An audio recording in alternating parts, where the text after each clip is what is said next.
What's going on, guys? Obsessed Tackle, and we're gonna do a monster bass slam. Stay tuned, we'll be right back. All right, I just turned the GoPro off on the Bait Labs crank. Oh, choked it.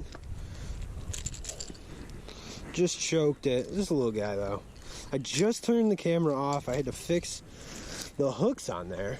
Let's throw him back in there. But that is one bait down already. We can fish for like 5 minutes? 5 minutes, yeah.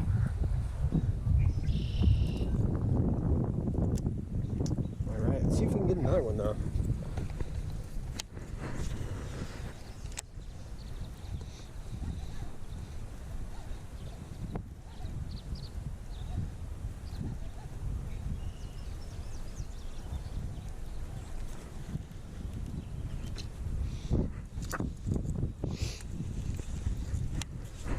Did not think a square bill would be the plug today, but you gave me confidence and you said, yeah. That's right. He hit it far out there. He did hit it far out.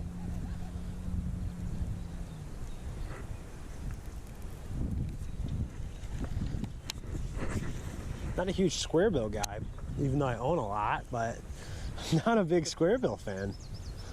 Until it's summer, I mean.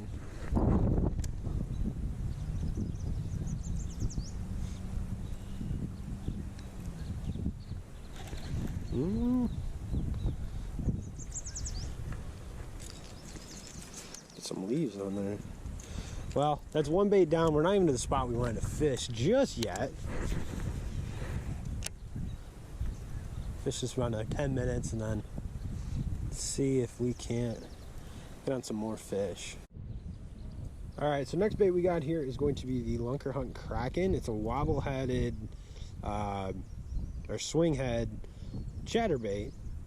Gold blade on there, got a little menace on the back. Hopefully we can knock this out real quick. Just thought I'd pick this up since I knocked out the crank pretty quick. Thought I'd knock this out, at least try. One thing I've noticed about these, because I fished them before, is they like to rise up, even on a slow rolling cast. So I'm gonna try to have to modify that just with slow rolling it and then a pumping action to kind of get that vibration. We're dealing with kind of muddy water, but not too bad. See if we can't get something here though.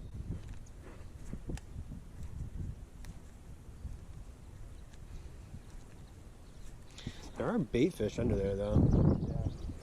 Yeah. I'm spooking them with this. What this reminds me of is a scrounger, with the way it kind of just flutters through the water. It doesn't really chatter as much. I think that just has to do with the fact that the blade is connected to the head, but we'll see. We're not going to give up.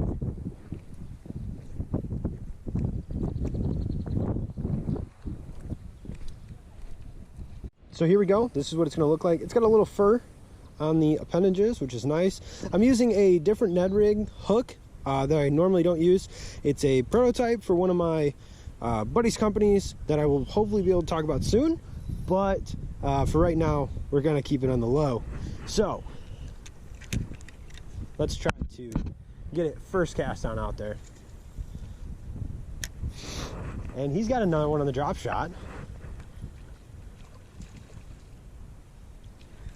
That is a baby. Show that to the camera, because that's what we like to see. That is a ding. There we go. And rabbit baits down. Oh, all right, bud. Quick release. Rabbit baits is done. Maybe we'll pick up the jig. I think we're gonna switch spots and see if we can't get on some bigger fish. Of course, wasn't recording. Knocked the chatterbait out though. So there is another one down. We just got to our new spot. We're gonna let this guy go. Just a little guy. Using the same tactic that I was using before, which was just kind of pulsating it. See if I can get another one for you guys on camera.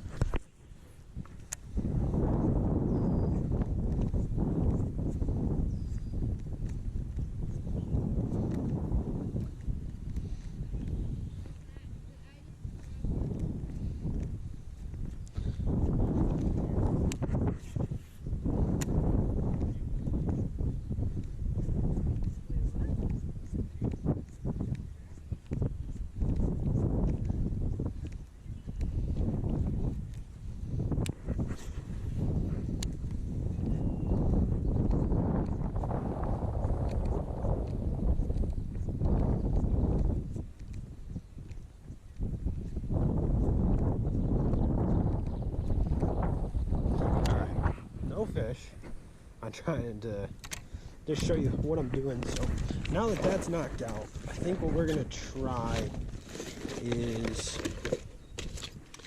let's try the Snorter by Chase Baits and see how it goes. So be right back.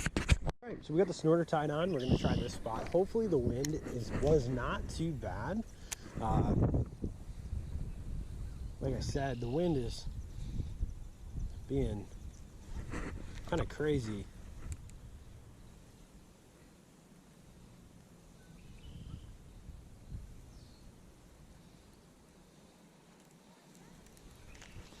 I don't know if this is gonna work. It's pretty shallow and mucky on this side. Let's give it a shot.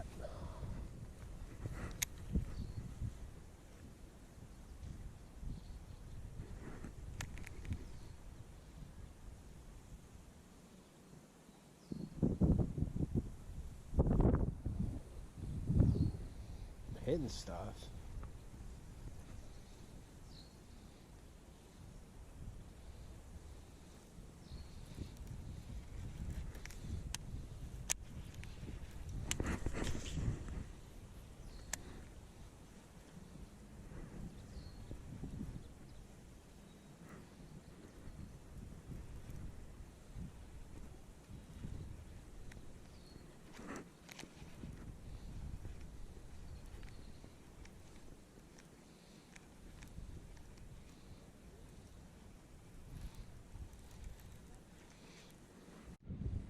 Alright, we're tying on the lifted jigs now.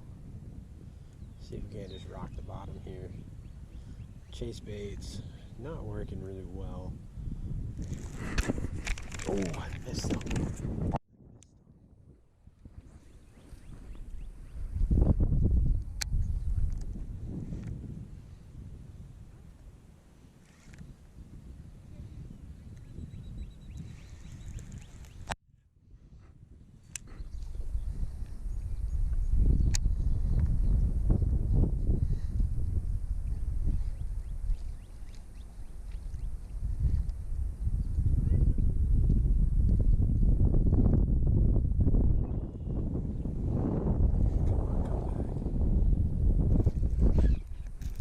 There he is. On the lifted jig. On the lifted jig, and the sprayed grass with a little craw came right out. There we go. One more done. Okay. Bye. Alright. What do we else got to do? We've got to get one on the still got to get one on the chase baits. The buzz bait, the Texas rig. I'm gonna combine these two. I'm gonna throw a little 4-aught on there, and just use it as a Texas rig, I think. So, see you in a sec. All right, here we go. We're using a shaky head worm as a Texas rig, and it's not the prettiest looking thing, but we're gonna try to catch a fish with it.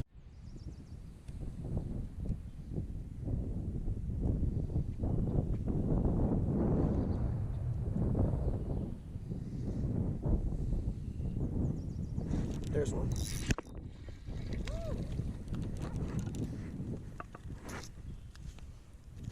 Okay.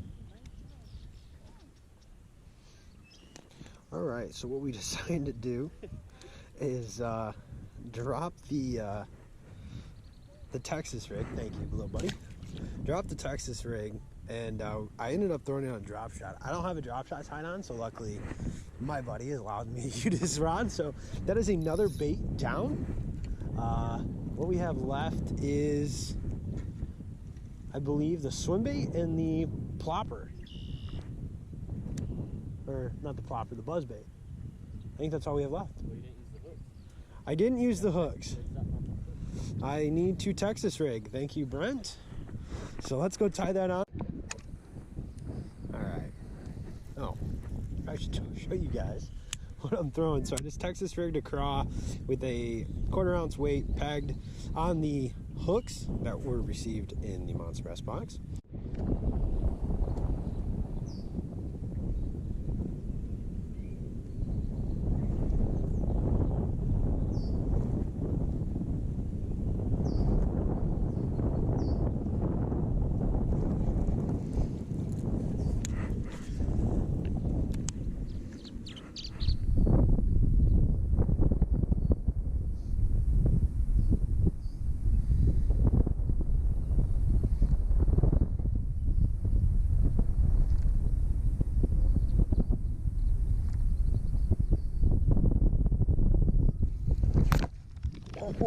I slipped. I missed him again and I slipped on the dang road. Oh.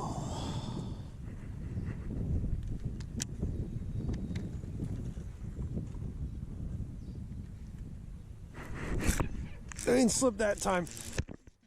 Yeah. And he came off. I just don't know too much about it.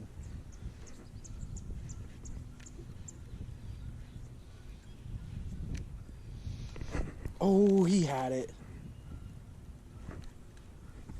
He had it. Took the hook right out. Yep, he had it. He was trying to munch. Oh! All right, Texas rig is done. Finally, and I just was about to turn my GoPro on as he smoked it. He's been caught before. What's up, guys? So I messed up. I did not complete the slam of this monster bass challenge. The GoPro ended up dying and I did get stuck on 2 baits. So the last clip you see, I caught the fish on Texas rig. I was trying to fish it a little bit more. Didn't end up catching anything after that. The bite definitely did die off, but I wanted to give a rundown of this box anyways and my feelings on it. Plus I wanted to talk about the rods and reels that I was using and how I would use these regularly.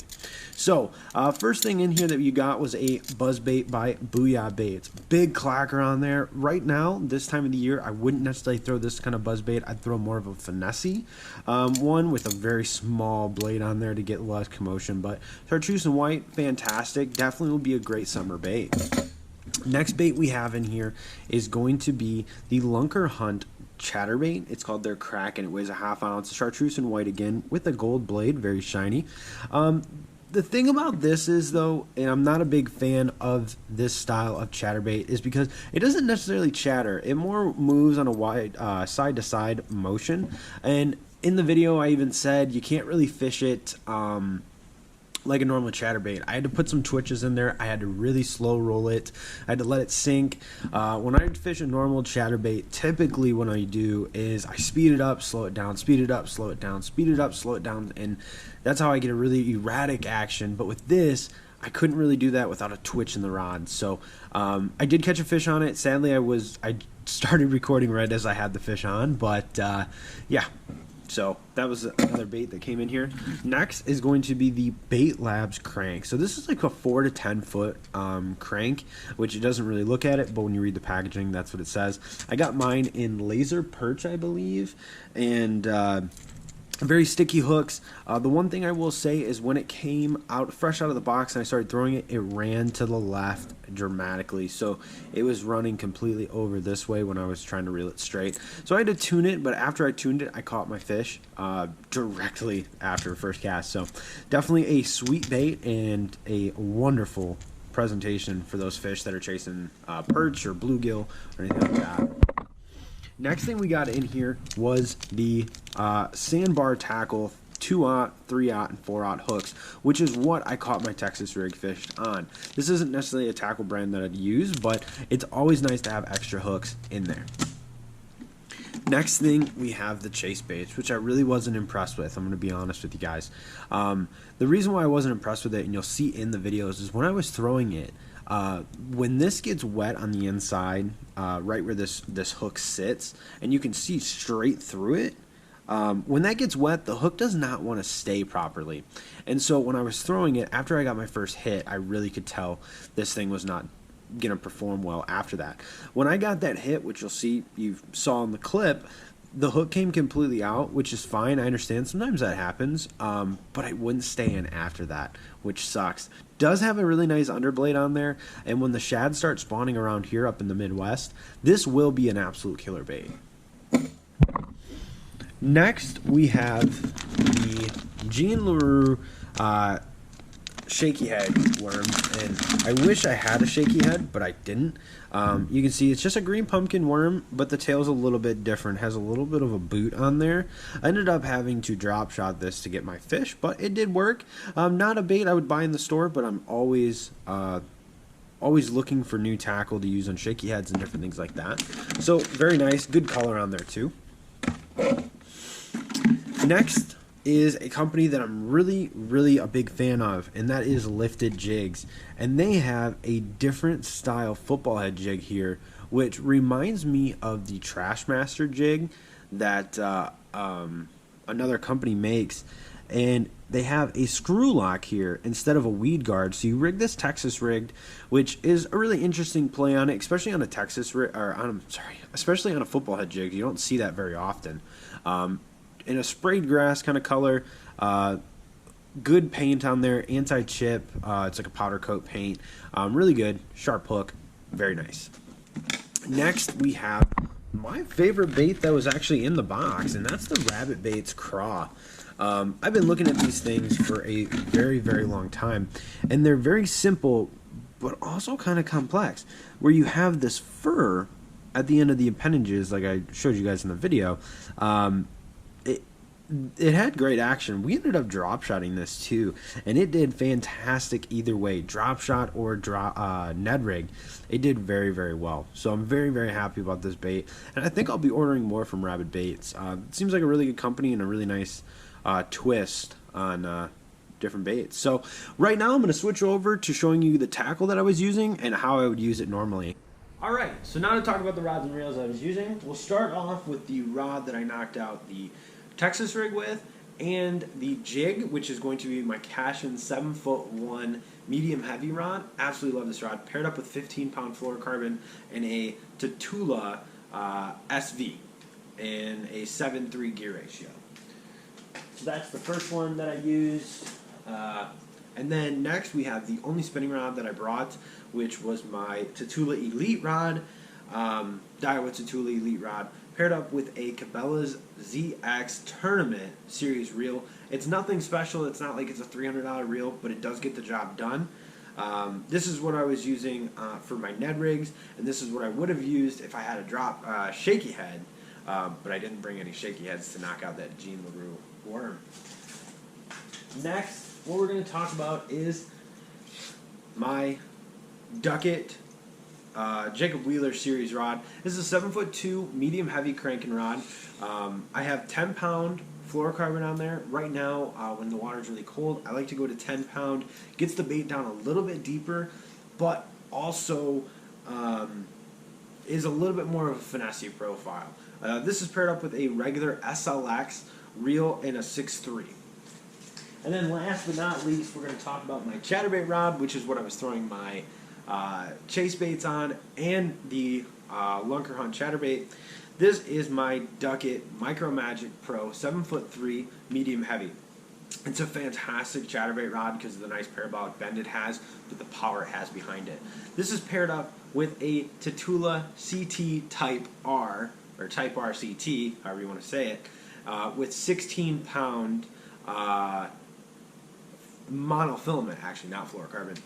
Doing a lot of kayak fishing, and I'll explain that in the rod and reel arsenal, why I have that paired up, put up with mono. But that's my setups. I hope you guys enjoyed. If you guys want to see the rod and reel arsenal, hit the like button, subscribe, and I'll see you guys next time.